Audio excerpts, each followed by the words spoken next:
We took a holiday to the Swiss Alps this summer. And to break the drive up a bit, we did a couple of overnights in France. When I was looking back through my pictures of the elusively pronounced Reims?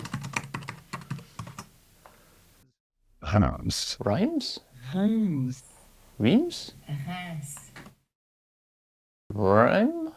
I found this little snap of a launderette quite compelling. It's been quite a while since I've done a painting, so I figured I should take inspiration when it came, and headed off to Wickes to get some wood to make a stretcher. Ladies and gentlemen, our forklift truck is working in the storm. It seems to perpetually feel like 1992 in Wickes, but I got a piece of wood that was good enough, and I took it into my workshop, where I realised it was the first time I've actually had a workshop to make the stretcher in. I dug around in the attic for some canvas to stretch over it. I got it all stapled up and stretched.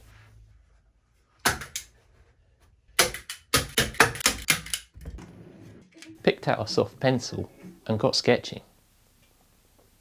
I'm not really sure if it was cheating to be measuring up the original image and using a ruler when I was marking up my sketch, but it worked pretty well. And then to tidy up my bad circles, I remembered I had this circle drawing jig that was pretty handy as well. As I feel like I always say, the hard part of painting is just like making yourself do it. I really need to psych myself up into making the first few brush strokes. I figured I would start with what was the furthest in the background in the image, which was the inside of the launderette, so I finally plucked up the courage to start making some strokes.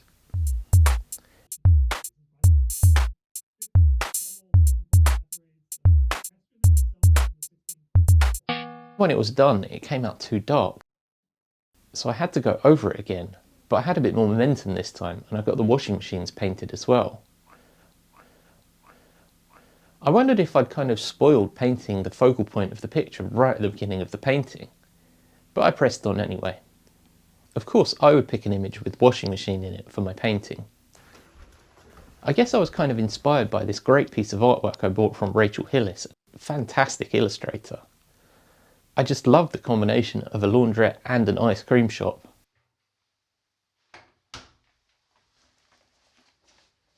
Don't think I quite got that combination here, but that's fine, this is my own piece of artwork. As I progressed painting with the shop front, I began thinking back to my high school art teacher. We had a funny relationship.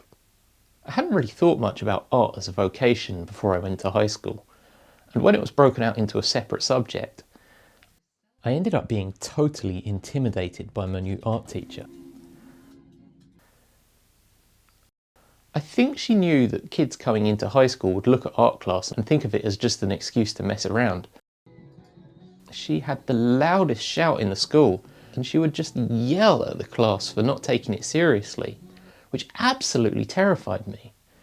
I ended up never doing my homework for her, and always being sent to detention for it, until about halfway through the year when she saw some artistic talent in me. I'll never forget that parent-teacher conference where she said it was like a thunderbolt hit him and he could draw to my parents.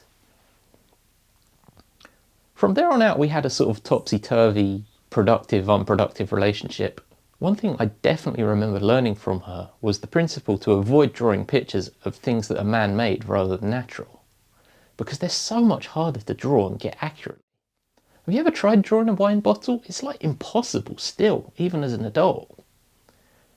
Anyway, I think of that in this context because clearly I'm like breaking this rule entirely, because everything here is man-made and straight as a ruler, and all these fine lines, and I'm desperately trying to paint them all straight, and it's all starting to look a bit like squiggle vision. But while I'm painting, I have to keep telling myself to reserve judgment until it's done and wait and see the whole thing. And I'm just not sure what I make of it at this point.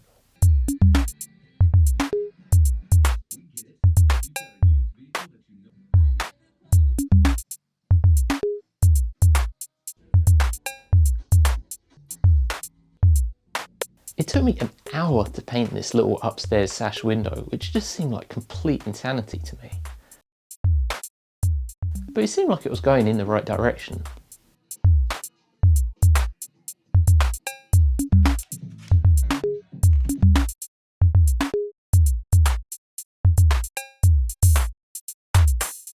Eventually I got to the point where I was doing the hand lettering on the sign above the shop front, and of course that was my favourite part of the job.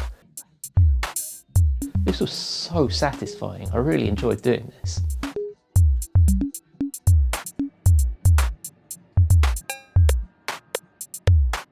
And then once that was done, I did the light box in front of the shop.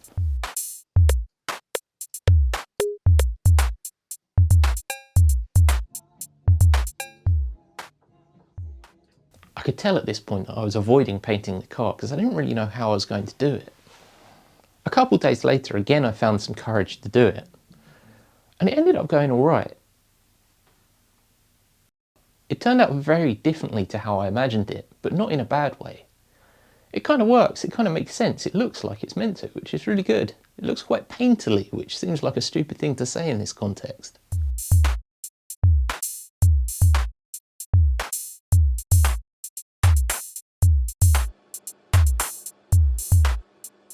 It felt like there wasn't much left to paint at this point.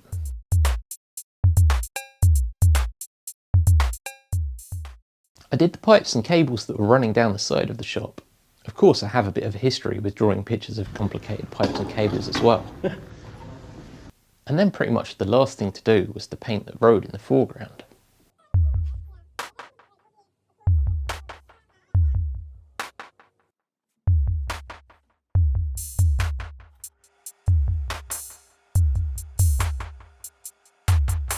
I might actually be able to get this finished today, which I'm quite excited about.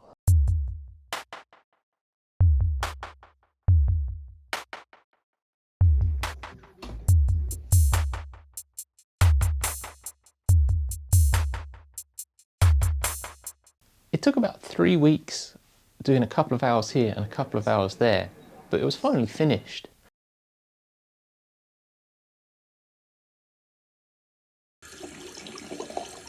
And I could finally assess it and decide what I thought of it.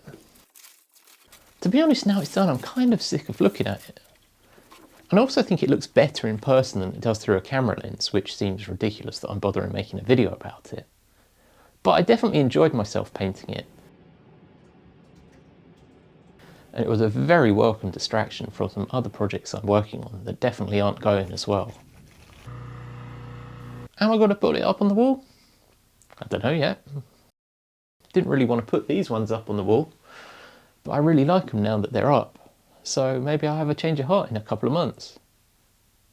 Still, it's interesting to see what my painting's like. I don't think it's necessarily better than the last couple of paintings that I've done, but it's not bad.